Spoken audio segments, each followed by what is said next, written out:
Hello friends, நீங்க மணி ஈஸியா earn பண்றதுக்கான ஒரு சார்ட் தான் நான் இப்ப காட்ட போறேன். சோ இந்த சார்ட்ல நம்ம எப்படி மணி earn பண்ணலாம் ஸ்டெப் பை ஸ்டெப்பா பார்க்கலாம். ஃபர்ஸ்ட் என்னோட இன்ஸ்டாகிராம் பயோல இந்த ஆப் லிங்க் நான் பேஸ்ட் பண்ணிருக்கேன். இந்த லிங்க் வச்சு இந்த ஆப்பை டவுன்லோட் பண்ணிக்கோங்க. தென் உங்க மொபைல் நம்பர் வச்சு நீங்க ரெஜிஸ்டர் பண்ணீங்கன்னா உங்களுக்கு 41 rupees போனஸ் கிடைக்கும். இந்த ஆப்ல நீங்க 100 rupees வரைக்கும் இன்வெஸ்ட் பண்ணலாம். 100 rupeesக்கு மேலயும் நீங்க இன்வெஸ்ட் பண்ணலாம். சோ நான் 500 rupees இன்வெஸ்ட் பண்றேன். என்னோட ஃபேவரட் இதுல டிராகன் ஸ்டைல். இதுல 3 சான்சஸ் இருக்கு. நான் ஃபர்ஸ்ட் டைக்கர்ல 10 rupees பெட் பண்றேன். லாஸ் பண்ணிட்டேன். அகைன் நான் 30 rupees பெட் பண்றேன்.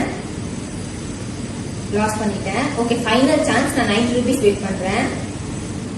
எஸ், வின் பண்ணிட்டேன். இதுல நான் 45 rupees வின் பண்ணிருக்கேன். இந்த சார்ட்ல நான் கொஞ்ச நேரம் ப்ளே பண்ணிட்டு வந்துடுறேன். சோ நான் 30 minutes ப்ளே பண்ணி 1400 நான் இதுல எடுத்திருக்கேன். எனக்கு இதுல 900 rupees ப்ராஃபிட் கிடைச்சிருக்கு. சோ இதுல வின் பண்ண அமௌண்ட்டை நான் எப்படி வித்ட்ரா பண்ணேன்னா, என்னோட யூபிஐ டீடைல்ஸ் போட்டு என்னோட பேங்க் அக்கௌண்ட்டுக்கு நான் டைரக்டா டிரான்ஸ்ஃபர் பண்ணிட்டேன். சோ என்னோட இன்ஸ்டாகிராம் பயோல இந்த ஆப் லிங்க் நான் பேஸ்ட் பண்ணிருக்கேன். அந்த லிங்க் வச்சு இந்த ஆப் டவுன்லோட் பண்ணி நீங்களும் மணி earn பண்ணுங்க.